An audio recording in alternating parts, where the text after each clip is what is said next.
this is Governor Bobber. I like Good Day Doctors. George Allen here. Good day, doctors.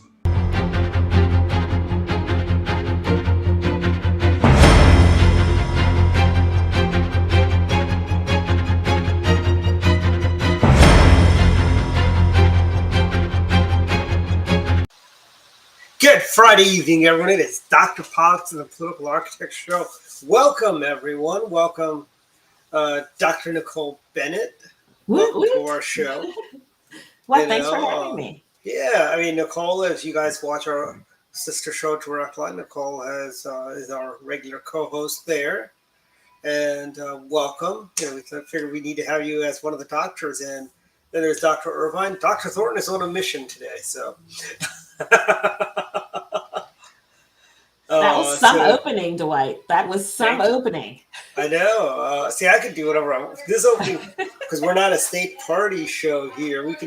I can put candidates in there and various other pictures in there. Yeah, hey, Dwight, I was thinking while that opening was running, though, I don't know why this thought entered my head. It's like if you somehow manage to miraculously win election in Montgomery County, considering the long odds of any Republican winning office in this county, are you going to have time for this show? Yes, I will do the show. He'll find time in his schedule. Actually, we will do this show from the chambers. Wouldn't that be something? I'm here for it. I would absolutely be there for it. I love this whole idea. So let's turn Montgomery County upside down on his head here now. Oh, if it was funny is like because I've got one foot in the great state of Florida, right? Yeah. And Josephine goes, with your luck, you'll probably get elected, And I'm like, yeah, then I'll be stuck here for 4 years. Or I could do a quickie resignation and I guess they got to do special elections because they don't let they change the rules and the Secretary doesn't get to appoint anymore. That's terrible. It's absolutely terrible. I tell you this, if I get elected, there'd be a few changes around. There'd be a new sheriff in town in Montgomery County, I'll tell you that. And, okay, so what would be first on your agenda? First on my agenda, I would immediately put a halt to our sanctuary policy. Well, I can't do it, but I'd bring up the bill and make everyone else look like idiots. And because I would probably be just the only Republican there. Yeah. Won't go that far, but I will push for fiscal responsibility. I will introduce legislation to cut off funding to the Board of Education if they decide they want to fund CRT and other crazy perversions. Mm-hmm. And I want to increase education standards in MCPS. I want to return to excellence. I don't want mediocrity. And that's what public schools have become in Montgomery County and probably pretty much everywhere around the state. They strive for the mediocrity. They strive for the 70%. The 70% students. I want to go for the 90%ers. Even at school. I think that's a wonderful idea. We talked about education a little earlier on in the week with the new superintendent here in Montgomery County and how she wants to kind of build some infrastructure of non-union administrators to kind of help her guide the ship. And people meaning the teachers union were alarmed. They could not believe that she had slapped them in the face that way by insisting that there be some non-union workers helping her kind of right the ship. I'm sure they're thinking, when does her probation period end? We got to get rid of her. She just signed a contract. I think it was a little over $300,000 a year she signed for. $324,000 to be exact. Mm-hmm. And she's making more money than, was it $424,000? Three, yeah. I shared it on my Facebook page, so one of our viewers will mention what it is, and we've got, so it's been a busy week, for everyone. Mm-hmm. We had a whirlwind, week. I had my fundraiser, and then we had Baltimore City with the great Lieutenant Governor, Madam Winsome Sears. She's amazing. Mm-hmm. Was in Baltimore City last night. And by the way, this was a good location. It's not in the inner harbor where parking sucks. This is the old casino hotel. This is if you Oh, yeah. back in the days, if you wanted to get a Greyhound would stop there and they'd pick you up, take you to the casinos. The ticket would be like $17, but you get like $30 back in coins and food vouchers. So you basically get to go to Atlantic City for free. For free. Yeah. Yeah. And then you basically, so then I had a friend of mine in college. He goes, "Yeah, I'm just going to go there and hang out, and then because you got to get back like in 24 hours, right?" Uh-huh. He goes, "I'm just going to go and hang out and use the money and eat the free food and just, He says so. He spent $17 so he could make roughly. I think it was like he was making $20. Oh, wow. Yeah. Wow. Well, he's in the plus column. Yeah, that's the way he looked at it, and I think you remember my friend Steve Steve Schmidt. I think you remember him. Oh, Steve Schmidt, yeah. Yeah. Not the John McCain campaign manager. We don't, I was going to ask. we don't talk about those rhinos. Yeah, I tell you, what's funny is like, can I just say something? It's like, it's funny, these Dan Cox people are calling us rhinos Yeah. for supporting Kelly. And I'm like, I'm sorry. I worked for CPAC. I worked for David Keene. I worked for Reed Irvine. I worked for Paul Weyrich and Morton Blackwell. I'm sorry. Who are you calling a rhino? They have no idea who any of those people are. They right? don't. Well, they might know who Morton is because they all run to Leadership Institute to take those training classes. But they don't understand.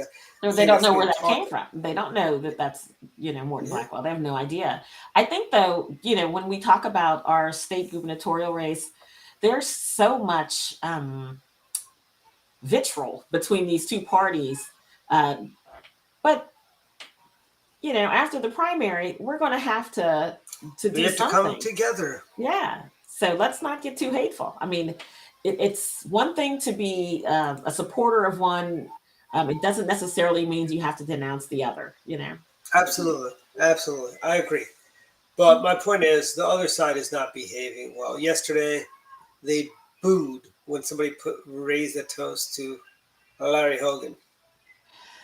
There were fewer boos when the woman came there and toasted our president. Do you know they actually there were some supporters that gave Lieutenant Governor Boyd Rutherford a hard time at the MFRW Red Scarf Day? Really? Yes. So there's definitely a lack of decorum in certain corners of this party. And Yes. I think it's kind of astounding, especially when it happens in MFRW circles. Yeah. We pride ourselves on having good decorum. Although I think there's a lot of MFRWs that are also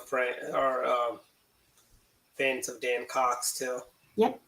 Yeah. But not every Cox supporter is lacking decorum. Let's No, that's true. That is true. I mean, there's just a handful of people who are like kind of Linda off the Flint. chart. She ran for third vice. She's a Cox supporter, but she's very civil. We had a nice, civilized conversation. It's not, it's Yeah. like, and here's the way I look at it. Okay, look, I will support Dan Cox if he is our nominee. I will support Kelly Schultz. I mean, I'm supporting her now, and I'll continue supporting her when she's our nominee. If Robin Ficker wins, I will support Robin Ficker because it is more important to have. I will support our party's nominee. I can say that. You can say that. Don can say. I wonder how many of those Cox people can say the exact same thing. I would if they were- probably venture half. Half would say that. Half Yeah. are people who are tied to the party and they get it. But I think the other half have really, conflated Dan Cox to a miniature Trump. So, I think they're kind of leaning too far into Dan Cox being anything other than a state delegate, Dan Cox, who's running for governor. It's unfortunate. It's really unfortunate. But I think we'll come together afterward. Give us a couple weeks. Yeah, I mean, I think, Yeah, we should. I think Cox has been successful in the sense of, he's parlayed that whole Trump thing, very well for him, and that's fine. I mean, I think we all know. I mean, we want to build a good, unified, and strong party. Absolutely. The problem is that, and this is a nationwide problem for a lot of Republicans anyway, is that we tend to be very much divided among things. We get into these little factions, Mhm. and then we lose. And there's nationwide, there's all kinds of races that we have lost because of that attitude that we have. Democrats, I mean, they do fight amongst each other, but they generally don't fight so they much amongst unify each other really that they well. destroy themselves. Well, And and these people on this thing about Hogan and Rutherford, yeah, look, I think we all have been around long enough, to know that, yeah, we know people who voted for Hogan once or maybe even twice that mhm. are not too keen on the governor and what he's done, and I understand that. But they also seem to forget the bigger picture too. Is that he is a Republican. He is our governor. And would you have rather had a Democrat sitting in the governor's mansion than Larry Hogan? He's still far Democrat alternative. Hogan has been able to at least slow down a lot of Democrat Yes. proposals I mean, over how many time. tax increases have we seen in the last 8 years? Yeah. Zero. Yeah. Yep. I mean, what are you going to do when you have a Republican governor, when your state legislature is so overwhelmingly Democrat? You know that the best you can do is hopefully just go ahead and veto a bunch of bills, knowing full well a lot of them will get overridden, and there's nothing you can do about it at this Yeah. point. But hopefully gather support for people. Say, you see all those vetoes that were overridden.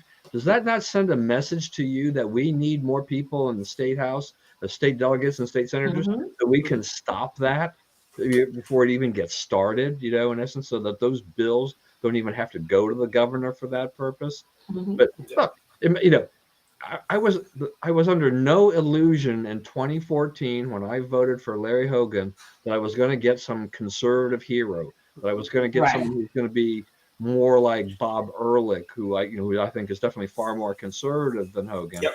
Agreed. But I think Hogan was very pragmatic, and he and his team have done a very good job of basically managing the expectations and figuring out what can they do given all the constraints that they have and all the opposition. I think they've done a great job. But boy, Dwight, we all have friends that are just mad as a wet hen. Yeah. These people, it's like it drives me crazy. Like, our party animal, Ilario Martinez. Oh, He And was I a love big Amelia, but he was a big Hogan guy, but I tell you, he is now, because he's been drinking that. He's now hardcore. Dan Cox calls Larry the Rhino, and it's I posted a picture of myself and Governor Hogan from the Change Maryland event earlier in the year, and Illyrio put the Spanish word for rhinos, plural, on the picture. So I don't think that he realized that, I work in Tacoma Park most of the week and my Spanish is fairly good. And usually things like that, I've been called some very fancy names in my life, like some very, very fancy names. But it was a bad day. I had a flat tire on the Beltway, finally home, and I take a look at my Facebook and people are like, whatever you do, don't go on Facebook. It's like, is this guy calling me a rhino? Like, I did more for this party in 3 hours than you've done in your lifetime. Back off, buddy. This is not the smoke you want. And then a bunch of other Republicans chimed in and said, what's wrong with you? This is a sitting Republican governor. Whether you agree with his policies or not, we have a Republican governor in a very blue state. Can we just not be happy for that little bit of grace?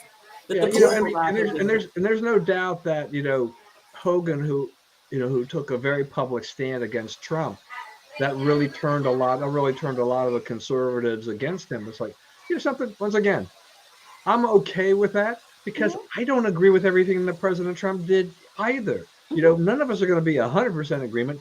But boy, sometimes I think that they have kind of, some of the Trump people have gone a little bit, taken it a little bit too far.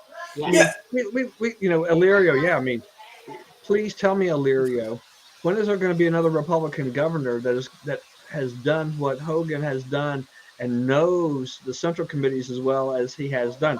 I mean, I was stunned at how well Hogan could work a room of Republicans, and he could call every one of those Central Committee members, no matter where it was, by their first name. So Illyrio, please tell me who's going to be able to do that.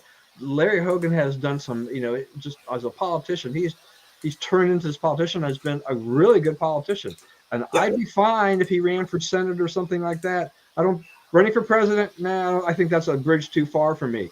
But I would love to see him as a senator in Maryland, because I think he could be very effective for us. So I mean, have he'll you never. seen that? Have you We'll never seen see that him as. America United? Yeah. I mean, we'll never see him president because I'll tell you this: it would take an extraordinary, whether he's a Democrat or a Republican, to get elected from Maryland. Okay, I tell you why.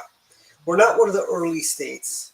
You know, Mhm. we're not a high delegate content. We're not a high profile. You know, I had a friend of mine in college who goes, you know, if Maryland wasn't right next to Washington D.C., you guys would be Mississippi. I'm like, you're not totally wrong there. Yes, you know, Yeah. we'd be one of those backwater states. You know, be very red. We'd be a lot redder. You know, Mhm. Agreed. you Agreed. know, but you know, we've got all these. You know, we've got this affluence. You know, we're one of the wealthiest states in the country. Mhm. You know, it's all along the 95 corridor of the wealth because we also have some of the poorest parts of the country That's true. in our state as well. You know, like Caroline County, I think it might is it Caroline or one of the shore counties is like one of the poorest in the entire state. You know, Wow. it's one of I'm those trying short to counties. think. It might be Dorchester, you know, something lower Yeah, shore, maybe with a little less industry. yeah, and I do but here's think, the, right, though, that Hogan, I mean, if Hogan threw his hat in the ring for 2024 for president, Mhm. I think he would fare better than John Delaney did. or Martin O'Malley for that No matter. more no O'Malley. Absolutely better than O'Malley. But I think But I he's think going to this, make a run. I think he's going to do like I it. said, but it's a tough road. I mean, you could have. I mean, it's just tough to win when you're from. You know, look at our governors. They're from New York, Virginia, Yeah. New Jersey. You know, because they're a populous state. California, Texas. We seldom elect small state governors. I mean, who's the last president we had that was like from some backwater state? I think it might be Harry Truman from Missouri because he was not even from the. Wow. He was not even from the. He was like from the. He wasn't even from the nicer part of Missouri, like the St. Louis side. He was like from Independence, you know. He Yeah. was closer to Kansas than that might be our Delaware's only not that big. Right. Delaware's a oh, that's little right. Oh, tiny I keep forgetting Brandon's from, you know. place. Oh, it's about this big, you know. Yes, but I keep if you Biden's lived in Washington, I consider him a Washingtonian more than a Delawarean. Who, Well, I by mean, the way, there's but I mean, part of the difference too is that Biden has been, you know, just as you said, Biden has been in DC politics for so long. It's not like you really identify him as being from Delaware, right? That's really true. I mean, yeah, Truman, Midwesterner, yeah. I mean, you know, there's some things there. Nobody ever thought he had a snowball's chance, you know, at all. That yeah. that type of thing. But Biden, I mean, you know, he had his credentials in politics, a long career, for which I'm not quite sure what his legacy will be, considering how He's far ruined it. where this presidency has His been. legacy is going to be empty shelves, $5 gas, maybe $6 gas, maybe $7 gas. His legacy is going to be hungry babies. That's what his legacy Yes, is. well, You know, you know, I was joking with a friend of mine. I go, you know, have you tried this new diet that's hitting the scene? It's called the Biden diet. He's making everything so expensive that you can't afford to buy Mm-hmm. cakes and cookies. You know, did you know a pack of Oreos is like $4 for a pack? That's why you have to either have to go to Costco to buy the bulk pack, which is cheaper, Yep. right? But like everything's going up. I mean, what did I post on Facebook the other day? Just, you know, a random thing. We had to do a lot of shopping this week for these lunches we were putting on, Mhm. and I'm walking through Aldi, and I used to, every once in a while I would go when I'm in Aldi. I would buy those little baked apple pies, you know, their version of the Hostess baked apple pie Oh, that I yeah, grew sure. up with, right? Since Aldi opened in this area, they've always been like 49 cents. And when I finally found them in Aldi the other day, it was like 79 cents. I was like, what happened? It's ridiculous. Okay, I mean, this is gonna blow your minds away. When I was a little kid, you could buy the Little Debbie 12 packs for 99 cents for their oatmeal cream pies that were really good, and they were like oatmeal cookies, oatmeal sandwich cookies. They were really good, and you could buy like Star Crunches for 79 cents for a pack. And nowadays, you know, you're good luck finding penny candy for a penny. For Joe sure. Biden has made penny candy 7 cents now. Well, see, Dwight, I mean, all of this inflation, I mean, which is new, to a lot of the younger generation. I mean, I'm old enough that I lived through that last period, right? Yeah. I was in my 20s, when we saw that happening before. And so, but for my kids, they've never seen this, right? They're Mm. trying to raise families and things like this. And now they're like, okay, our paychecks really don't go up, but our everything that we do does. All the costs of all Mhm. the basics go up. So it really hits, and it's going to hit the retirees. I mean, so what if Social Security gives you a 4 or 5% increase, which is the biggest increases they've had in years? If Mhm. inflation is running at 7, 8, 9%, everybody's losing purchasing power. Absolutely. But so you're sitting there with all of this stuff. You're like, every time you turn around, I mean, all these your basic goods costing all this money. But I mean, I feel now that when you mentioned penny $2. candy, this is what we're like. It's like, when our parents or Mhm. grandparents, they would say, I remember when candy used to cost a penny, or this color Yeah. soda, Yeah. whatever. I'm almost feeling like this, because now if we go back 40 years ago, it says, yeah, what did stuff cost 40 years ago? It's almost like the similar comparison now. Now we're But Don, we just have to go back 2.5 years ago. Right. We don't even have to go that far. I remember when gas didn't cost $100 to fill up, right? For a I filled car. up a half a Yeah. tank at $60 yesterday. That's ridiculous. see, $60. I don't know. I mean, I want to ask this question.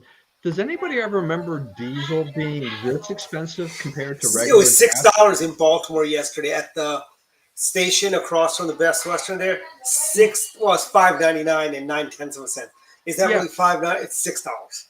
Yeah, It's so ridiculous. I've got several gas stations, very close to my house, and they tend to be higher than the ones about 5 miles away over in Rockville. But I drive by there every morning as I go to the gym, and the Shell station does a ton of business with local businesses. All the landscapers and all the commercial trucks go there early in the morning. If you drive by there at like 6 to 6:30, that place is jammed with work trucks, right? Mhm. And last week, this is also the other part of this thing. I went in there. I thought, okay, I need to fill up my wife's car, but I'll get some gas. Mhm. And I went over there, and there was, the pumps were down. They had no gas apparently at all. No, and then they finally, about a day later, I guess they got refilled. They got another shipment in, and they got the regular gas. But I know I looked at the signboard, and they put on the signboard $9.99 for diesel. And this is the way of telling everybody out there, we have no gas, we have Ooh. no diesel. Yeah. So they can't put it at zero, because then everybody will show up, right? And those electronic signboards, it's like they don't bother going out there and saying, by the way, there's no gas or whatever. Mhm. They don't cover it up or whatever. Yeah. So when they did get the diesel in, it was now $5.99, and it had been, I think, $5.29, just a few days before. But I'm thinking, businesses who use those vehicles that require diesel gas. How do you afford this now? I mean, all the big truckers hauling our goods nationwide. This has got to be killing them. I mean, and if a local gas station runs out of diesel, they can still go down the street. But I mean, this seems to be now we're starting to see a bigger shortage of even diesel gas. Yeah. But we have to do something, because winter eventually will come around, and the people Winter who is have coming, as the saying goes, right? people who have home heating fuel, Yeah. usually older homes, rural people, that kind of thing, they're Mhm. not going to be able to afford to heat their homes. And that is And, just absolutely unconscionable in the United States. It really is. and not only that, it's okay. When they do the inflation numbers, they exclude the price of food, and it's Yes. at 8%. Hmm. Just think what real inflation is. If you factor, if you factor in the cost of food, inflation would be like hovering around 9, maybe Hmm. 9.2%, maybe 10 even. Because here's the, we're lucky enough to live in a large metropolitan area. I mean, I know you're in Charles County, which is Hmm. we used to be a rural county. It's still rural. Is Outside it? of Waldorf, I don't live near Waldorf. I still live in a rural place. I'm lucky I get all my food from the farm. So, my farm prices haven't changed. And it's a I, beautiful thing. I It's a tell you, this beautiful, year beautiful I thing. was not going to do a garden, but I decided I should do a garden because jalapeno peppers are $2.49 a pound. Mm-mm-mm. And finally the weather's getting warm enough so I can put the plants in the ground.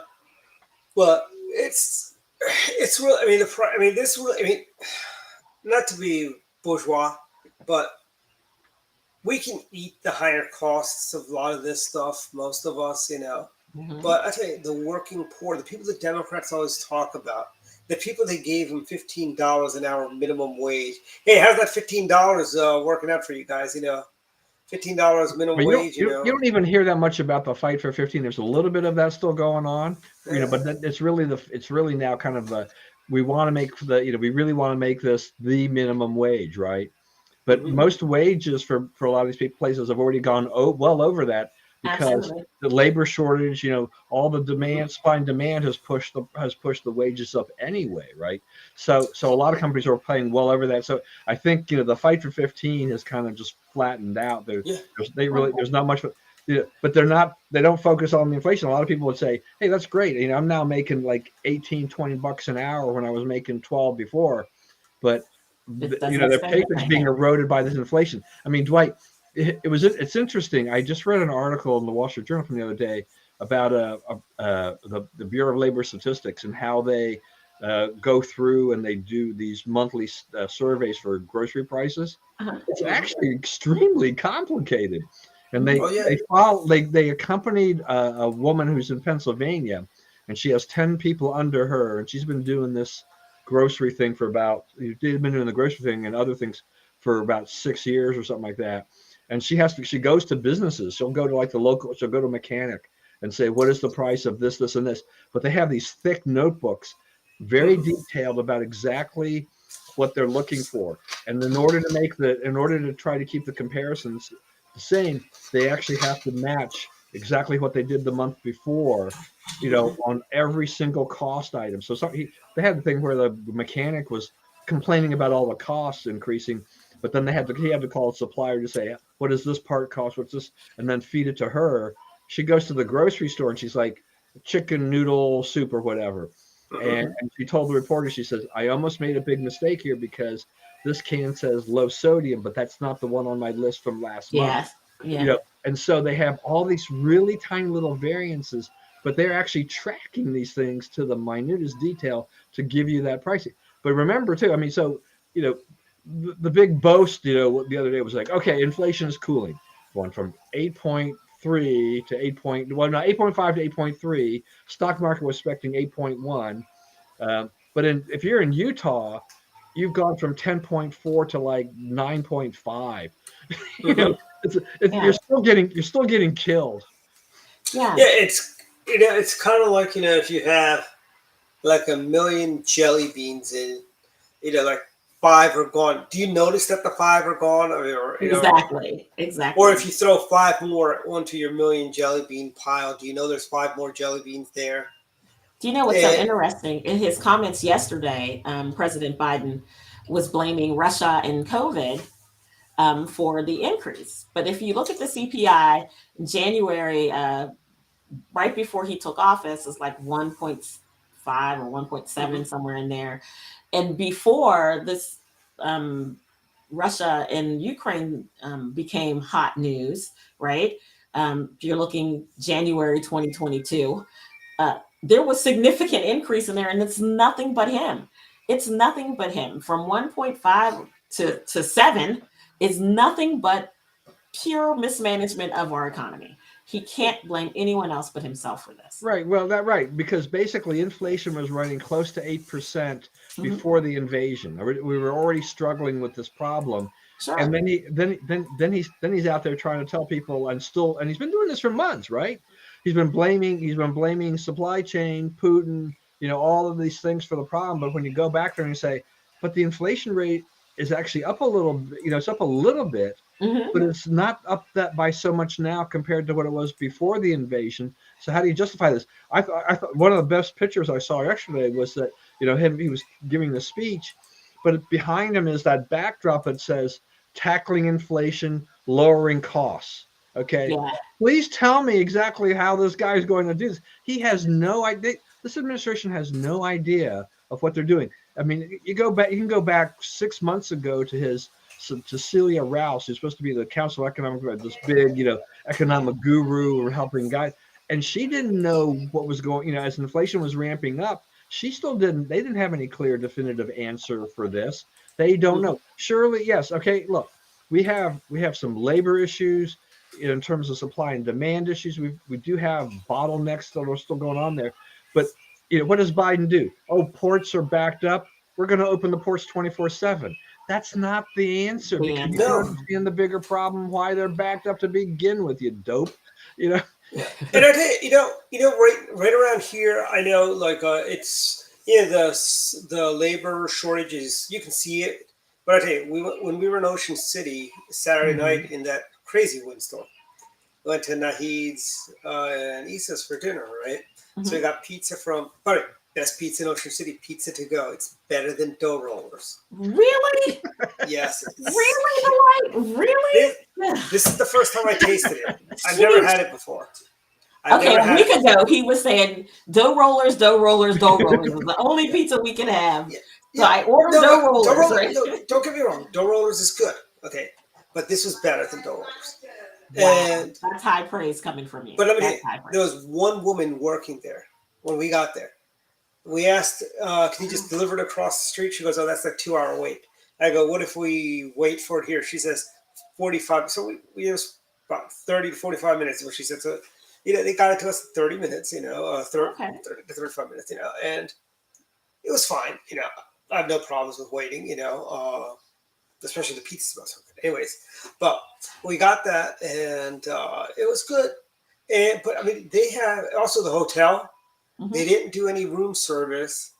You have to request for towels. They didn't come in and make your beds and stuff like that. And it's not because of COVID. It's because of yeah. Well, I mean, look, I mean, let me just, I mean, I've stayed at hotels, pre-COVID and post-COVID kind of thing like that. Right in the middle, I was out in Utah, visiting family and stuff like that. And yeah, you're mentioning about all these hotel services, and nowadays a lot of that's gone by the wayside because a lot of those people were laid off, right, because of the pandemic. They didn't come back. Hotels were slow to get back, and then they can't even find the people to come back and fill those slots. And then they decided, hey, okay, we're now going to go to this model of like, we're going to, we're under the touting of, we're going to be green, right? So we're only going to change, the bed, the linens upon your request or every 3 days, or they'll automatically do it when you check out. You have to request the towels, a lot of times a refresh of that kind of stuff. It saves them a lot of money in the long run, but it's a real pain in the neck if you're a guest for that. Yeah, room service, which was never all that great to begin with, but it's pretty hard. It's pretty hard to find in a lot of places. Once again, because of you can't find. The thing about Biden, is that he loves to tout like this unemployment is we're great, or the numbers are getting they're the best we've ever seen, but he doesn't talk about the other side of the problem. And then he has the audacity, but of course it's the Democrats, right? He's going out there and saying, we've lowered the budget deficit, right? The Republicans, it was running high. And I will grant the Democrats this: the Republicans under Trump did nothing. They abdicated their duty on fiscal responsibility. They did nothing they should have done when it comes to being the deficit hawks that they used to be. They abandoned all that during the Trump years. I think they made a huge mistake there. However, pandemic spending, is one thing that that Biden gets conveniently left out of this deficit number, right? We don't have the pandemic spending. We're not giving everybody all these checks anymore. And Biden's not talking about, build back better. If the Democrats had been able to get that through, the deficit wouldn't be lower anyway. Exactly. Thank Joe Manchin, thank Kirsten Sinema for stopping that. Otherwise, the deficit would have ballooned even more. So. But it's that's an inconvenient truth, right? It's like, I'm trying to tell we're fiscally responsible. Have the Democrats really tried to cut spending? No, they want to spend more money. They just can't get it through. Yeah. I mean, AOC wants to, like she's basically wanting to spend like it's going out of style, frankly. She wants, she wants 2 product bags in every closet paid for by the government. And back to Nicole's point about when we get to the winter and the heating and all these kind of things. I mean, what has been big in this administration? They've been trying to get from the left, from the AOC people. It's green energy, right?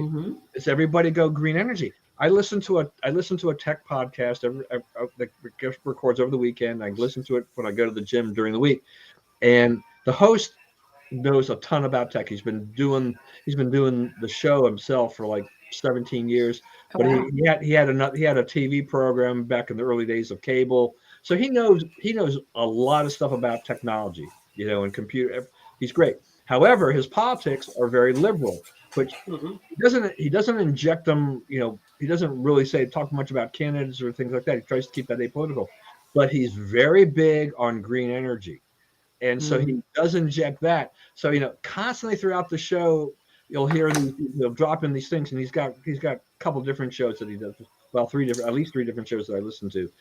And when they get into the whole green energy thing, talks about we have to get away from all these fossil fuels. It's like, and who's paying for this? How are we paying it? And exactly how is the working poor supposed to get this? Exactly. Mhm. It's like all those.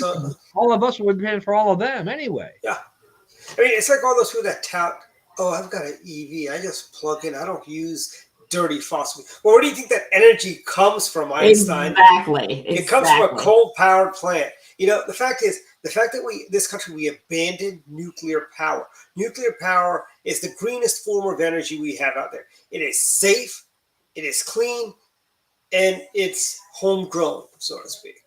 And if the French can use nuclear power and know how to store the nuclear waste from that, I think we can do that. I think we're a little bit more sophisticated than the French are when it comes to Agreed. everything. Well, look what Germany did. I mean, Germany, Merkel, who should be more on our side than the other side, has really been co-opted by the green lefty wackos, and they've been decommissioning nuclear power plants all across Germany, and then putting their bets on green energy. But that doesn't really work. I mean, you need a lot of sun, you need a lot of what you got, and you need a lot of infrastructure to be able to put it together. This is the thing. This guy on the podcast, he's not a dummy. I mean, he's a little older than I am. I think he's a really smart guy, but he in essence made a statement on the podcast the other day. He said, we kind of get really false shows. We have plenty of sun and all this stuff. It's like the sun doesn't shine everywhere all the time. I mean, Nope. in the DMV, we have a lot of cloudy days. Look at today. What do we Today. have? Today was We're gonna have miserable, yeah. weekend. Lots of cloudy, rainy weather. We don't get sun all the time. So I have solar panels on my house, and I had them for years. It generates solar, power for a portion of the year, but it's not enough to cover my entire electric bill throughout the year.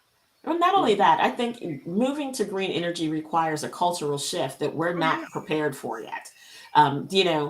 When you think about huge swings and cultural shifts in the United States, there's always like a sentinel event, and then everybody just kind of gets on board. When you think about the horror of 9/11, 9/11 that day is just a day of frightening experience for people. We didn't know what to expect. We didn't know what was going on. And it was kind of hard to fathom that someone would attack us here on our own land. But on 9/12, you saw more American flags, more people, that Americana was on 100 across this nation. It was a sentinel event, and it kind of changed the way that we did things, the way we think about things. Before 9/11, you'd see a suitcase at an airport and you'd pick it up and ask people, is this yours? Try to find the owner. Yeah. Maybe look for a label. Nowadays, you see a suitcase abandoned somewhere, see something, say something. You're running looking for security going, unknown bag, hoping it's not a bomb. Yeah, I mean, it's happening even at the supermarkets or at the malls, Like, you see that, you listen to that PSA on the radio. Oh, did that person leave that package there? All wrapped in duct tape and wires together. Hey, lady, it's a bomb. It's got duct tape and, call somebody, Should I tell somebody? I don't want to overreact. There's wires. You're describing the scene, wires and duct tape. I'm sorry. And I mean, it's a cultural shift. My nephews were small children, during that time. And now they're, late teens. And they say to me all the time, we should really report that package. It's because that's all they've ever known. And so that kind of cultural shift toward green energy is what's going to be required for America to kind of embrace it fully.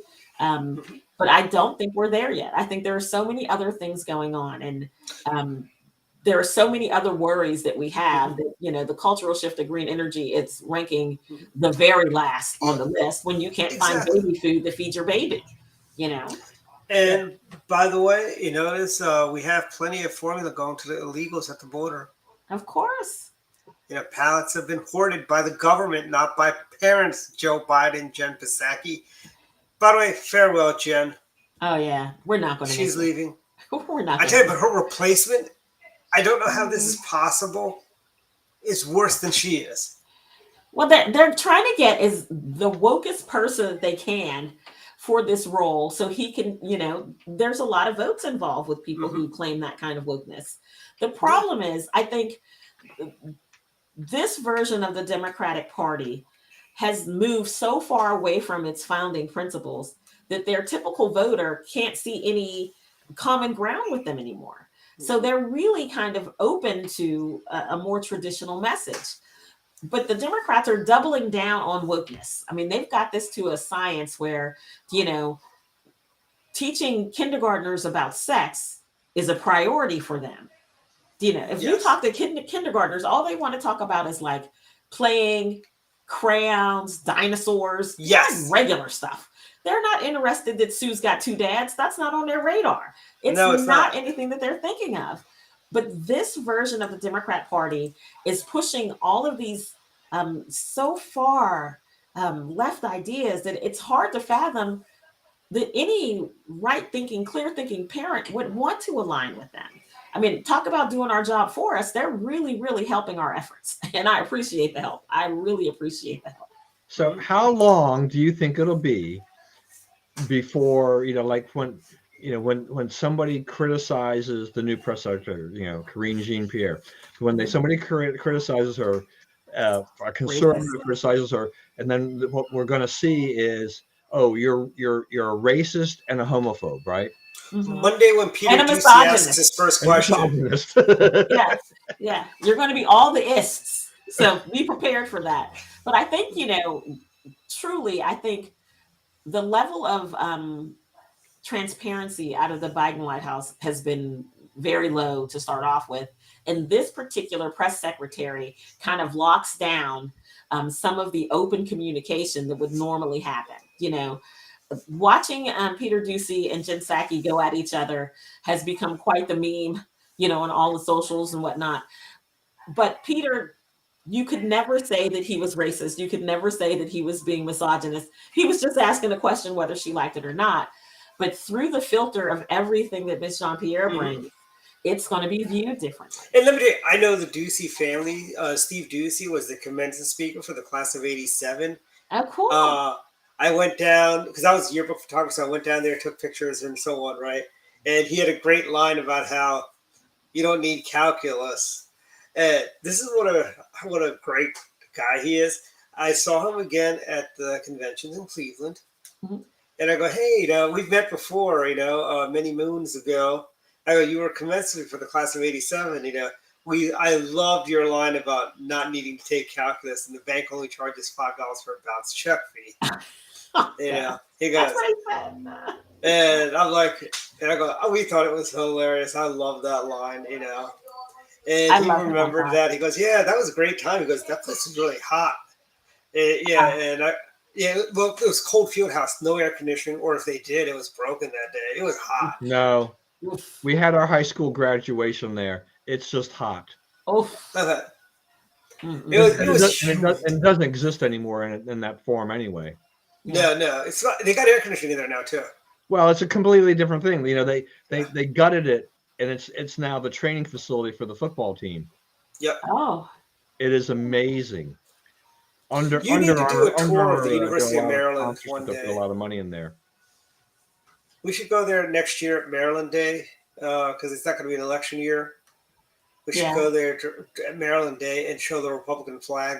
You know, get the college Republicans to do a table for the Maryland Day fair, and we should all go there and hang out. You know, and meet everyday Republicans and everyday people. You know, how could the state GOP schedule a convention on Maryland Day? So many conflicts. I know. I spent more time at Maryland Day than at our county convention, frankly. Well, you know, but I'm not poking that bear. Walk away. Not poking that bear. I thought I would throw that out. But see, we've got. But I think we're at day 79 of. You think Vlad's thinking to himself, maybe I didn't think this thing all the way through before I did the whole invasion. I think I've said it before because since we are on day 79 too, there's just that Putin has just so badly miscalculated this whole thing. I mean, we're going to see Finland is now going to join NATO. I mean, Yeah. they share like 800 miles of border with Russia. I mean, and the thing is that on their celebration, We start deploying of Nazi Minutemen Germany, in Finland. Putin's like, well, the reason that we did this is because we believe that we were going to get invaded any day now. It's like, who is going to believe this? No one believes that. Joe Didn't Biden- Hitler say the same thing when he went to didn't he say Yes. he was it was a defensive war, we were going to be invaded by the French, so Yeah, he just grossly misjudged, the reaction of the world to this whole thing, and I think he grossly misjudges a lot of things. When you're a tempest in a teaspoon and you live your life that kind of way, it is really a testament to the rest of the world, without actually putting boots on the ground, saying, "Listen, don't make us come over there." It's like your mom yelling at you from across the room, "Don't make me come over there." It's very much the same effect, but it does cause concern. It is really concerning when you think of nations that have powerful weapons, right? Who are so very disconnected from the rest of the world's view. I'm not a globalist by any stretch of the imagination, but he had to see this coming. I mean, Stevie Wonder could have seen this coming. What was he thinking? Like, what was this guy thinking? He thought the world would just go, "Oh, we're not going to worry about it. It's just the Ukraine and Russia again. Change the channel." It's outrageous behavior on his part. Absolutely outrageous. Because they didn't really react very, with much force or anything like this when they came in there and they took over Crimea, right? Sure. Mm-hmm. So they already kind of control there's part of Ukraine. They had already taken that over in essence, and so it's like, yeah, I just want the rest of it now. I just want to control the rest of it. I want to do that. 2014, that was a breeze. Let's go ahead and let's do that all over again. But the resilience of the Ukrainian people. But you just made a really interesting statement, a really good thing there. But what we've seen the world do without putting any boots on the ground, that is amazing. Yes. I mean, there's a lot of money that's being poured into this, by the U.S. and other countries, giving them all kinds of aid. Otherwise, but we're running out of javelin missiles for ourselves too. Just incidentally, if we have to go to war with those Canadians, we're not going to have javelins to take out their tanks. Well, listen, here we have a Naval Surface Warfare Center here in Indian Head. Don't worry, we got you. The Naval Surface Weapons place used to be in Silver Spring, where FDA is now. Yeah, it's here in lovely Indian Head, Maryland. With Steny Hoyer touts that every time he runs for us. I brought that here. He couldn't find it with a map, let me tell you. With that and Stump Neck here in lovely Charles County, and lots of Marines. They come down from we call it on top of the hill because the base is on top of a hill. It's by the nice bridge, right? No, it's the backside of the base is toward the bridge, but the front side is on what we call the end of the road. The very end of Route 210 in Indian Head stops at the military base. And I live like a block from there, a block from the end of the road. Right? Wow, and you commute to Tacoma Park every day. Every single day to Tacoma. And sometimes to Wacomico. So, yeah, it's a trip. God bless you for that. It is like, wow. I don't even like driving. Your gas bill must be pretty amazing. Let me tell you, I never complain about going to talk to central committees or groups anywhere in the state. But I had an invitation to come to Garrett County. And I'm like, whoo, I'm going to have to budget for Garrett because that's a lot of gas. That is a lot of gas. But the groups that usually invite me to speak are very kind to me. And they offer me like hotel rooms and food and gas money and that kind of thing. So I think, Republicans are very generous people, extraordinarily generous.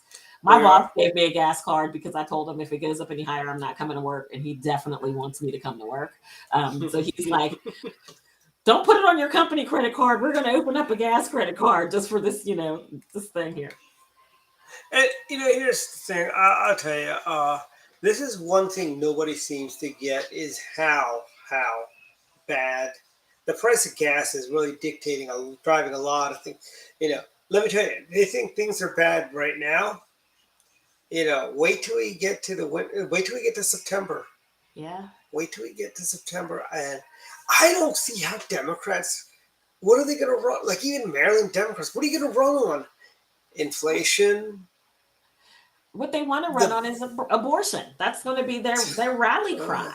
Abortion. Yeah, and abortion, by the abortion. way, I must say, why is it that these people are not being arrested? Bullying our justices, going in front of Amy Coney Barrett, and it's not even just what about the neighbors who live there too? Like you have this idiotic woman who was dressed up in cosplay that was out in front of Amy Coney Barrett's house. She goes, well, and she's never bared real children on her own, and they go, well, she's got 4 children of her own, biological children of her own, Yeah, and she's adopted a bunch of other children. You know what really bothers me about this whole thing is that if I were on trial for murder, say Nicole Bennett had a whole meltdown and killed some guy from Wine and Roses, and all of my Republican friends decided that they were going to show up at the judge who's hearing my case, show up at his home and terrorize his family and harass him to give me a favorable decision, they would all be arrested. It would be like outrage. So we have this on the highest court in the land where they're being terrorized purposely. I think it leaked, and suddenly there were, people standing in front of their homes. It's ridiculous. Does it sound like this sounds like an uprising that happens in like third world dictatorships, or an insurrection against the courts? Yeah, I said it's about a decision that hasn't been made yet. Yes. Right. And how is this any different than January 6th? Well, it's worse than January 6th. Let me tell you why. That's true. Because there are children involved. There are children who are being terrorized and parents having conversations with them. Parents who serve their nation, right? Mm-hmm. Serve their nation. They're having conversations with their children saying, well, yes, I take time not going to your T-ball game and doing all of these things with you to serve our country. And these yahoos live in our country. We're going to have a real conversation about what it means to be a good American, because that ain't it. These people out front, this ain't it. Mm-hmm. And let me tell you, these kids, and these justices, they could be making 7-figure salaries at any law firm in the country. Absolutely. They all take a pay cut to be on to serve their nation. Absolutely. To serve your nation. Except maybe Democrats, I don't see. Well, even the Democrat justices, I'll say they're probably good lawyers. Of course, Coca-Cola would hire all of them. They exactly. land safe. But I think just to see, it's going to be interesting to see if it sways any of their opinions. I mean, me as a human being, I fancy myself a fairly reasonable person. If I had, made a pretty good decision, maybe 90% of a decision, and then you picketed my home, I'm not going in your favor for anything at that point. Well, all you're doing is poking the bear. You're poking the bear. I had a friend of mine on Facebook goes, how is it that you Republicans are going to take away I go, first of all, let me educate you a little bit on this. Okay, first of all, this is not taking away, and I used the BK word, and I go, they're not taking away baby killing across the country. And I go, states like Maryland and New York and California and New Jersey and any other state in New England, baby killing will be safe, legal, and frequent as possible. Yeah. And I go, states like Florida, Texas, Alabama, Mississippi, Utah, they'll ban it. And you know what's going to happen? There'll be, they can take an Uber to a abortion clinic in some other town or a Greyhound bus. I'm sorry, these Maryland dimwits in the state house that are, back in 1986, Maryland passed, I believe it was called Question 6 or Question 3. I forget which one it was. Mm-hmm. But whatever, regardless. But the outcome was, because they were all terrified about Roe v. Wade being overturned under the Reagan years. Mm-hmm. And they go, and this one woman goes, well, I am pro-life, but I support Question 3 because I think, abortion. How are you pro-life? And for question 3, she goes how she wants abortion to be safe, legal, and rare. Well, that was the Democrat talking points early on: safe, legal, and rare. That was the Now thing. it's now it's safe, legal, and frequent as possible. Well, I can tell you, as someone who works in the healthcare industry, a lot of what happens healthcare wise with abortion would kind of rattle the average Marylander. So you know how telehealth is the thing, right? You're sick, you're at home, you make an appointment online, your doctor pops up on your cell phone or your laptop, and you're like, I got this cough. And he sends some medication to your pharmacy.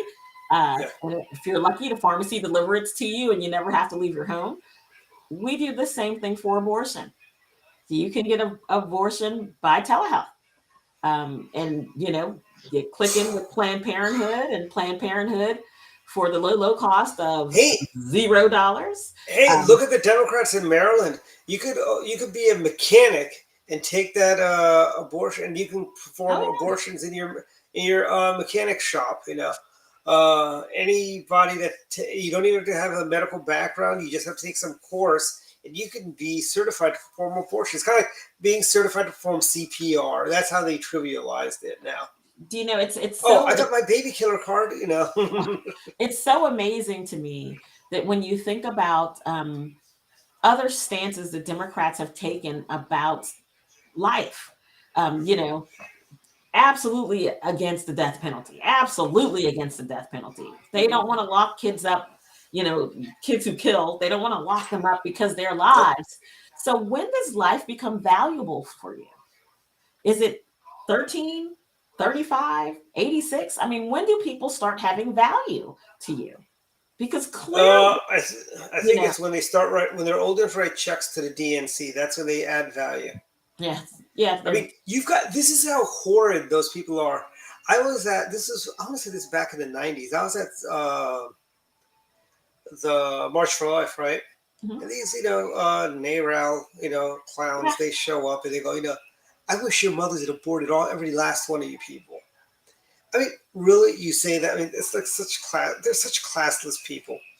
The whole argument from a healthcare perspective, the whole argument is whether you're pro-life or pro-abortion, you're missing the point. Yeah. We need better birth control, right? We haven't had any advancement in birth control in at least 37 years. Like you see these new birth control things on TV, this new IUD, the Mirena. Okay, that's been around for years. It's a copper IUD. It's been around for decades, right? It's been around since, the 40s and the 50s. This is not new. It's just repackaged. Mm-hmm. It's given a name. They get 2 Hispanic girls to dance in the video and people think it's brand new, right? It is not.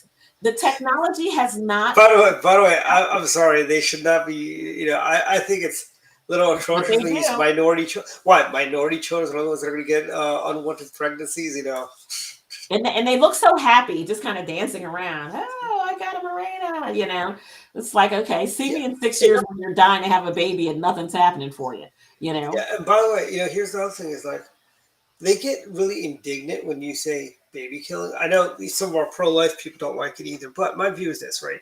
You're calling it what it is. It is killing a baby.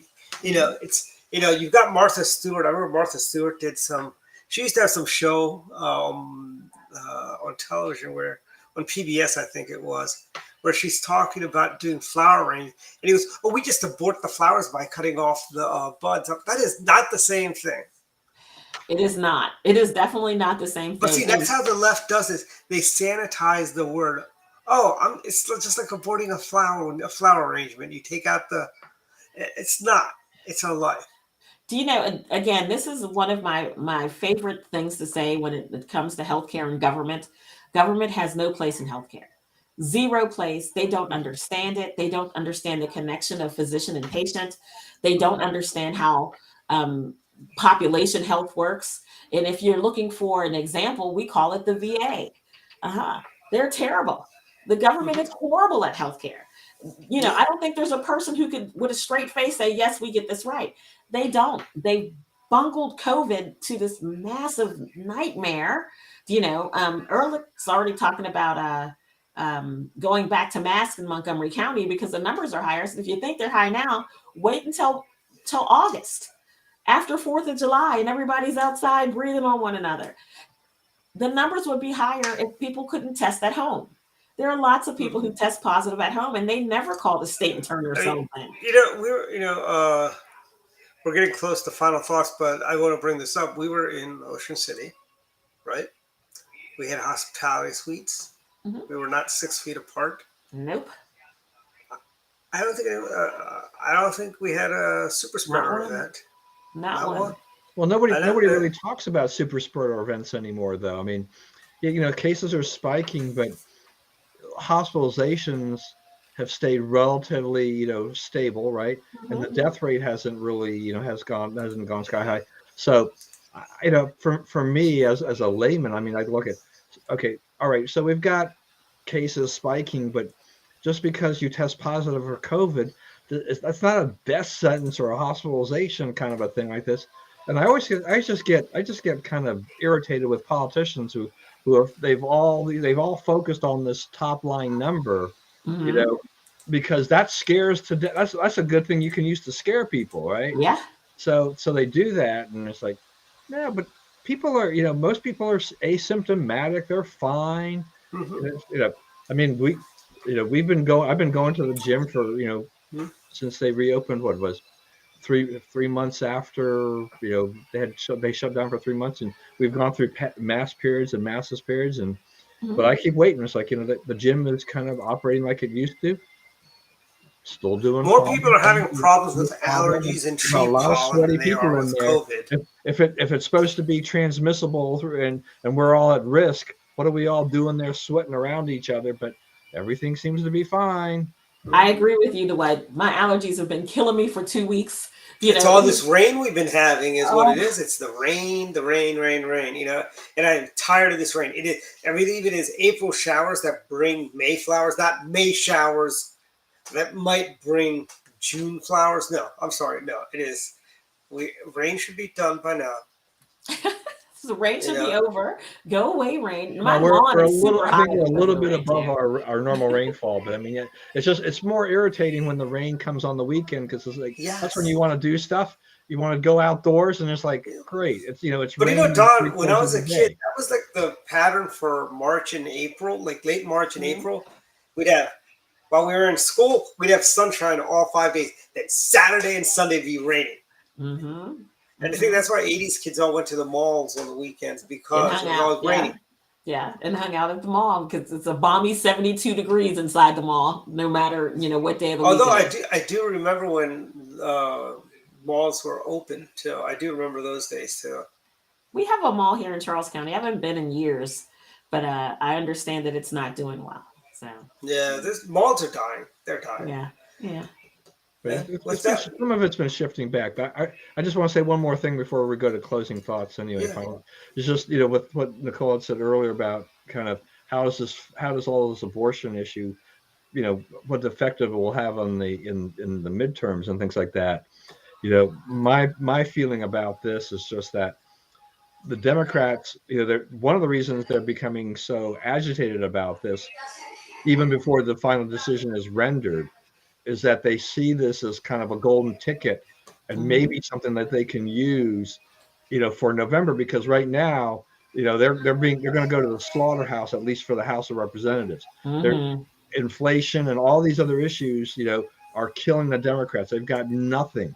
But the thing is that on this issue, I think a large majority of Americans who care about it one way or the other, they've kind of got their mind made up, and it's really not going to sway them one way or the other. I think that it's kind of a neutral thing when it comes to the election, and as long as if inflation is still like say inflation drops to 6% by November, the final reading in October before the election is like 6%. That's still going to be a very tough hill for the Democrats to overcome. I guess I could say, well, we've lowered inflation by 25%, in the last, 6 months or something like that. So we're getting better. But in the meantime, there's no doubt that the Federal Reserve will have raised interest rates even more. In an effort By the way, with gas being gas prices are probably not not going to abate by much at all by then. They've got with the interest rates up, that means fewer people are going to buy a house. There's going to be a whole other issue about housing issues there, Mhm. like that. So, and then some people might just be in a sour mood because the gas prices forced them, and inflation has forced them to cut back on their vacation and other plans. I mean, Yeah. I've got a 700-mile or so trip that I've got to go to Indiana when for the birth of my 6th grandchild coming up in July. I mean, congrats. Congratulations. I still got 2 months. I don't know what it's going to be, right? But I do know, having been there last October, that as of right now, that trip at the very minimum is going to cost me at least another $100, $120 in gas at a minimum. If the gas, and if that keeps going up, plus the fact that just other travel expenses is like, Sure. so it's like, I'm not Airline making tickets more are money also, than last year, the year before. So all this is directly out of my pocket. Yeah, airline tickets are outrageous. I'm flying into Tampa on Tuesday, and I'll be there for the week. But that ticket was not cheap, and usually a How trip to about Tampa. your rental car? How about your rental car? Oh no, I'm not getting a rental car. It's just like, I'm not getting a rental car. The people where I'm going to go speak are sending a car for me, right? Okay. That was a part of the deals. Like, one, you're buying the ticket both ways, you're providing transportation both ways, because I don't know, what the pricing is going to be, and I don't know how much it's going to change, while I'm there. So it's just probably just good planning to make the organization cover those type of costs. Yeah, Yeah, I mean, traveling is just getting to be a real pain in the neck, though. Flying, I mean, because we've got, I've got my mother-in-law and my brother-in-law, and they live out in Utah, and my mother-in-law is about 90 now, so my wife has to go back there periodically to check on her. Sure. and do things that my brother-in-law, just as a man, just doesn't understand what an older woman will just accumulate. And so my wife goes in there and cleans out the fridge and does all these things. But she loves Southwest because she could go from Baltimore to Salt Lake City on a direct flight. Virtually all those flights have been eliminated, those direct flights. So that now means she's got to have a layover here or there, if she can get one without, we used to think, $300 was a cheap ticket to Utah, 5-10 years ago. Now it's like $400 is a cheap ticket, because now they're $500, $600, and you're like, this is just getting crazy. And then you got to stop over. You got the layover. Yeah, you got a layover. You got a layover. So layover in Denver, right, of all places. Yeah, so it's just it's just, traveling is just kind of a nightmare scenario now. It's gotten so expensive. And I tell you, here's funny. Here's something funny. I'm just doing a little exercise in futility. I just randomly booked a flight. It's okay. If I want to leave at 6 a.m., I could get an $89 flight from Southwest to Florida, or $169, which is their anytime price, which isn't bad, But if I don't want to go that early, it's like $500. And this is one way, not two ways. Right. The best one is a 240 flight. That's $253, right? And it's nonstop. Lucky me. And then there's one at 455. That's $262. Yeah, and it's like, if you want to go in the middle of the day, good luck. That's going to be $500. Those ticket prices used to be much cheaper. They used to be like $89, $99, $125 max is the best flight that they have, straight through, nonstop, middle of the day. Things are just getting outrageously expensive, and it's going to get to a point where you can't even afford to go camping. You can't drive to Ocean City if you live in Maryland. It's going to be pricey. It's going to be and I'm going to need and I'd need to rent a car from Orlando to my house, and then I could get rid of the car because I got my car down there. Sure. But here's the thing: is that rental has gone up too. I mean, I used to rent SUVs all the time, but now those SUVs they're charging more for those SUVs. But the good news is Enterprise every now and then gives me a nice hookup, and they upgrade me, Yeah, good. So from a mid-size SUV to a full-size SUV. I think in that BLS article I was reading, I think they said, in the last 12 months, so car rental prices have gone up 14%. That's an average. And then, and hotel prices have gone up 30%, So it's really, it's really hard, if you're traveling and doing things. I mean, even if a company's paying for travel, that's that's an extra cost to people now. For sure. For sure. I travel around a lot with MDGOP, and sometimes I don't make it home. Sometimes I'm just tired, just after working 14 hours and you go to speak at an event, and I'm thinking about that sometimes 3 to 4 hour drive back to Charles County. I just stay at the Marriott, and I'm so very lucky that I've always been kind of brand loyal because I have a ton of points. But if I didn't have those points, renting a hotel room, kind of like on the spot, is very pricey. It's extraordinarily expensive. It's like, thank God for that. But you can always try this, Nicole. Say you're related to a Patel, and you get to ask for the Patel family discount. We have some Patels here in Charles County, but I'm home when I get to Charles. But I'm blessed in that there are lots of Central Committee men and women across the state that'll say, "Hey, you can come and crash with me." Uncle Ray down in Talbot County is a beautiful home. He says, "Listen, you're my neck of the woods. You can stay over." And Luann Riddell in Garrett County, she insists that people stay over with her instead of trying to drive off the mountain, cross-eyed, tired. But we're good that way. And they don't have good cell service out there, too.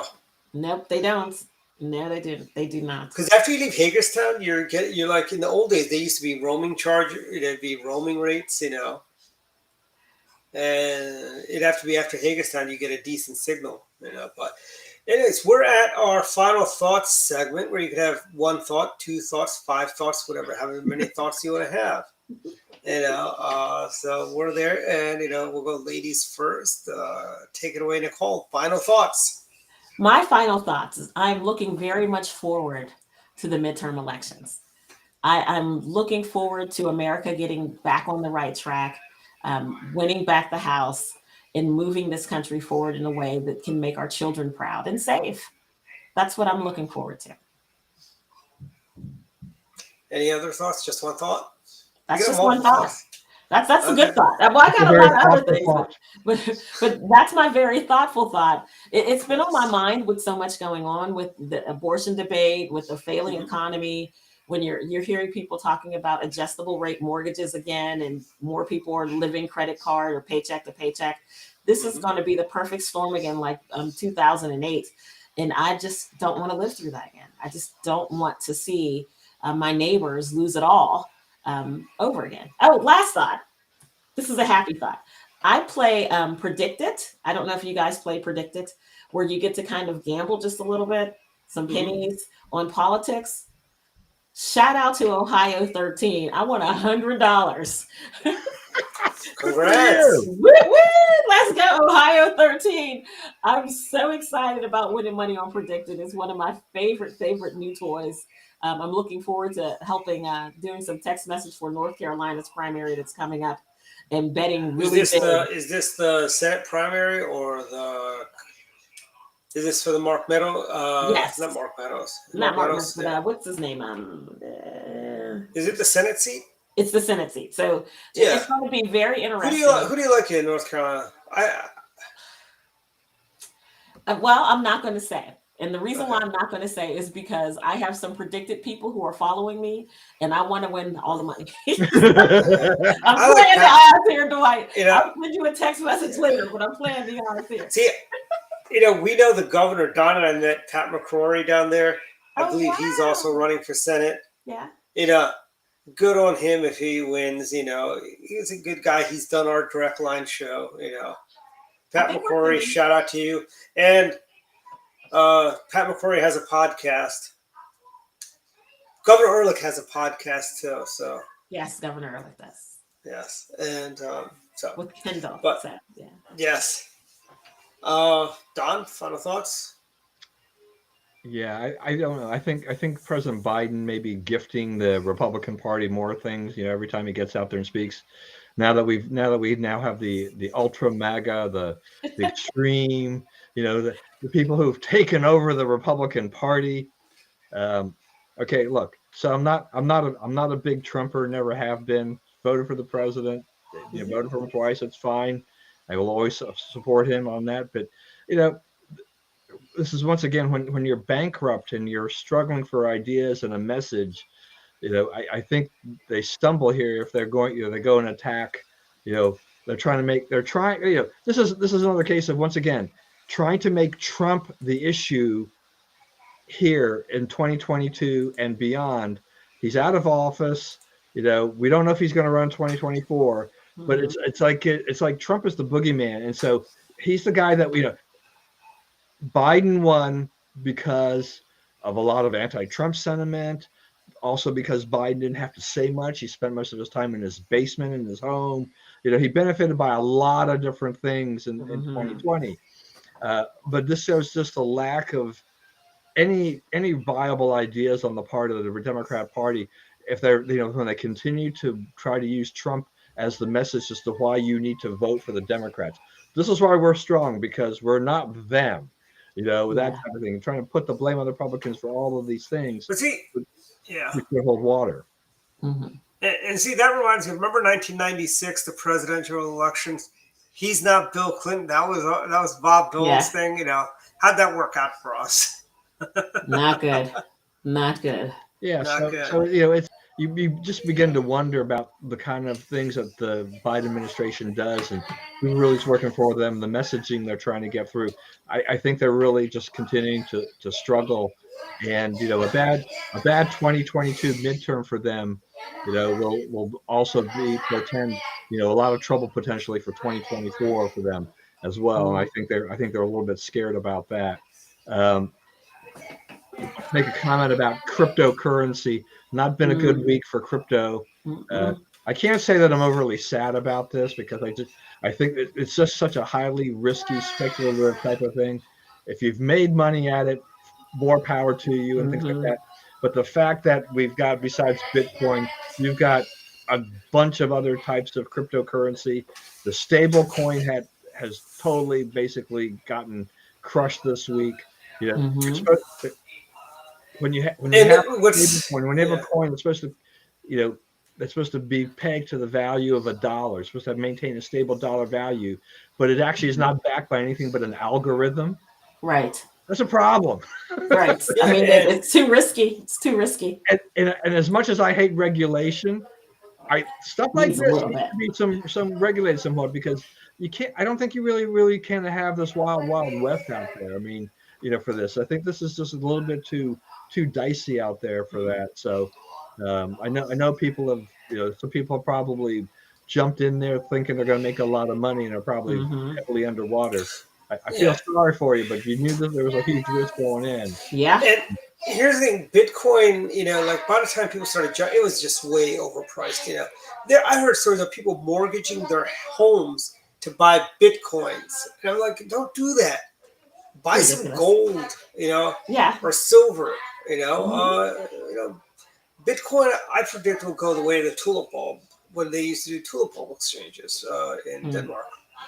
And I mean, I don't mean to be so. I've got a position in Bitcoin, but I'm about to get out of that position in Bitcoin. But my point is, but I also bought when it was not as expensive.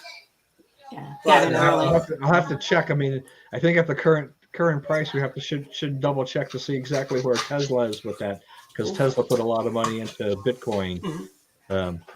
They could be slightly underwater on some of their positions now as a result of this pullback, but we shall see. And then finally, my wife has decided that she thinks I should get a Tesla.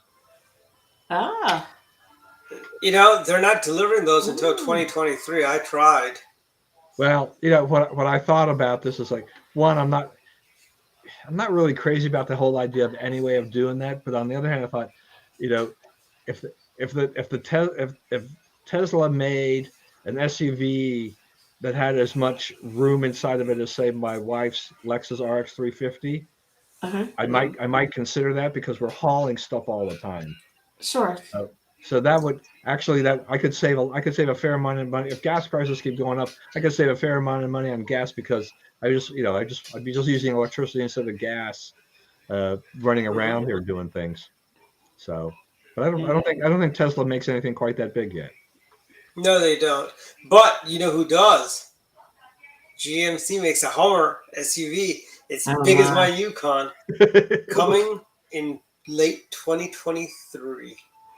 Wow. But actually, I did look at some used Teslas on Tesla's website. That's not too bad. There's like fairly, like I saw a couple of S-Class Teslas, for about 38,000, 40,000. They have about 40,000 miles on them, and you get 200,000 miles on them in the Sure. battery life. So I mean, I might break down and buy one just as a holdover, and when I get the Hummer delivered, I just use the Tesla as a trade-in. So you get a Tesla, then you can line that up with Sully's and Marcus's and have a big group picture. Ugh, I don't like the Model X. It looks like a Chevette. It yeah. really does. It It really looks like a does. Chevette. It really does. It's not that roomy. It's not as. I would almost rather even buy a Toyota BZ or a EV6 by Kia, which is a lot cheaper. Hmm. And like you're paying for the name. It's like when you buy a Cadillac. For sure. Like I could have bought an Escalade, but I bought a Yukon. You know why I bought a Yukon? Because I don't want to pay $100,000 for a $60-ish thousand car. Yeah. I'm not going to pay the $40,000 markup for a Cadillac emblem. How many miles do you have to drive to work, Nicole? Ooh, let's see. From here is 28, 12 is so about 54. 54 I hope you have a hybrid. I really hope you have a hybrid. Yeah. Yeah. Well, actually, I have a Ford Explorer, which I don't drive Great because car. gas is too high. Don't Great drive car, that. great car. But when you see me around, I'm driving my Kia. I have a Kia Optima. It gets great gas mileage. That's a great car. That's a great looking car. Rides the like Kia a sofa. It's a beautiful thing. Mhm. And I've got a ton of stuff in the trunk. I can pull up and throw a party at any moment. It's a beautiful, beautiful vehicle. I was fortunate enough, or unfortunate, depending on who you are. My particular year of Kia had an engine defect. And so they replaced the engine of my car for free. Mhm. And they sent me probably like 35, 36 notices. But I waited until I got 289,000 miles to have my engine replaced. So I go over, they're like, where have you been? I'm like, it's a free engine. I wanted to break this one first before I came in. Then they found out something else, and so I get free engines for life. For owning the vehicle. Kia actually has a really good warranty on their cars. Yeah. And the new Chevy Blazer or the Buick, whatever that one is, where they got those women saying the Buick parks itself and stuff like that. Oh yeah, yeah. Okay, that is made by Kia for General Motors. Mm-hmm. And they're gonna have an all-electric version of. By the way, I saw a Chevy Blazer. I thought, $50,000 for and it's a small car. It's not my Yukon. And I told the sales guy, I go, 10 grand. I throw 10 grand more at it. I could buy myself a Tahoe from your lot or another Yukon, And the sales guy go, good luck finding one of those. I'm like, yeah. Because he knows, it's funny that, but if the prices stay high, I can see people trading in those big behemoth SUVs, For something I have no more intention of economical. doing that, though. Well, I think you have to have a truck. I think as like human beings, you have to have a truck. Yeah. If you're moving, hauling things, running for office, taking your big signs with you, you just kind of really need the utility. I can lay 4x8s down flat in my car. I knock all the seats down the back. I can lay them flat. You can't do that in a Tesla. You can do it in a Kia. I put my back seats down, slides right in. It's a beautiful thing. And people always tease me. They're like, why do you keep driving this car? Because once you ride in it, you understand. I took my very wealthy friend, Bill Dotson, for a ride in my Kia. And he was, I guess, anticipating it to be bad. He's like, this rides like a sofa. I said, yes, I love this car. Absolutely love this car. And it's great for beltway driving. So if it gets dinged or nicked or anything like that, I'm not crying about it, We should do a Republican car show at one of our conventions. Because there's a lot of people that have collectors' cars and so on like that. Oh, yeah. But my final thoughts, one, I want to share some pictures from last night.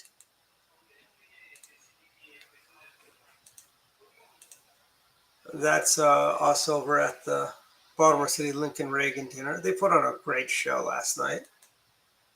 And there we have Corinne, Diana Waterman, Corinne's mom, and our next lieutenant governor, and myself. Let's see, this is an Indian fellow I met there. This is, Dr. Brenda. Mhm. yes. And here we have the lieutenant governor of Virginia, Winsome Sears. She had a great talk also, by the way. If they recorded it, you should check that out. Yeah, we've had her for Frederick Douglass here in Maryland a couple times already. So Oh, nice. she's a nice. tremendous speaker. Mhm. And she really just has a way of getting to the meat of the issue. I thought she was taller in real, like she seemed taller in her commercials. Yeah. Yeah, And she's like skinny as a rail too. It's like, she is. She's very much Yeah. a very small woman. Yes. So you seeing her Yeah. holding up that AR, and you're like, yeah, how did she? that's It's the exactly. Marine in her, right? Mhm. And my other, the great event, Baltimore City. Congratulations, you guys! Not only did you guys put on a great Lincoln Day dinner, and this is where you gotta, Baltimore City, right? It's a tough field to hoe, right? Baltimore Mhm. City. It's hard. How hard do you think it would be to recruit candidates? Pretty hard, right? No one was running Baltimore City, right? They did a great job recruiting candidates. Mhm. They have more people running for delegate and state senate than another county. They have, they put on a great Lincoln Day dinner with a great speaker. Mhm. And I tell you, these Lincoln Day dinners are getting back to back. Like Washington County is next Thursday. And Yeah. after we get off, I want to talk to you about that too. So, but congratulations to all the counties that are putting on these Lincoln Day dinners, great events all around, the state, the Republican Party. In fact, I told the Baltimore City GOP last night, I go, you guys put the charm in Charm City. Oh, that's a great Yeah. compliment for them. That's And a they great do. compliment. And they do. They're bringing the charm back. And, it is great. They are Republicans. They're proud to be Republicans. And they are standing up where no Republicans really want to go. Mhm. And I think that's a good thing. I think it's a very good thing that these Republicans will go where, I mean, Prince George's County has 2 people running for Central Committee. They actually have everybody running for Central Committee there. Well, it took a little pushing. It didn't start off that way. They had 2 or 3 people running as well. But Yes. I think what's happening is that as they become a little bit more comfortable Mhm. with doing things that central committees are supposed to do, I Yeah. think it attracts the right type of person to want to participate on your central committee. I think good leadership does that. Having good leadership attracts the right type of person to help. And I think we're starting, and I think we'll see this start of a Republican renaissance I in agree. Maryland. I think we're seeing, candidates. We got some great leadership. We did a great, and this past weekend's congratulations, Garrett Zahner. We got Oh, all 3 of our very important bylaws done. You shepherded through. You saw it through. Most people would give up, but you stuck it out there. You kept swinging and you hit it out of the park this past week, Garrett. Great job. And Agreed. that is one last final thought. Monday, we're celebrating Asian American Pacific Islander Month over at Madras Palace with a fundraiser for Dwight Patel. And then next Saturday, we've got an event with Governor Ehrlich and the First Lady over at the home of Issa Kozame in Bethesda. I hope you can attend because I know you're going to be in the area for the tea. yes. So, and it's not that far, and Issa very well, Yes. and I hope you can attend. Fantastic. And that's my I'm gonna be there. And that is my final thought. See everyone next week. All right. Take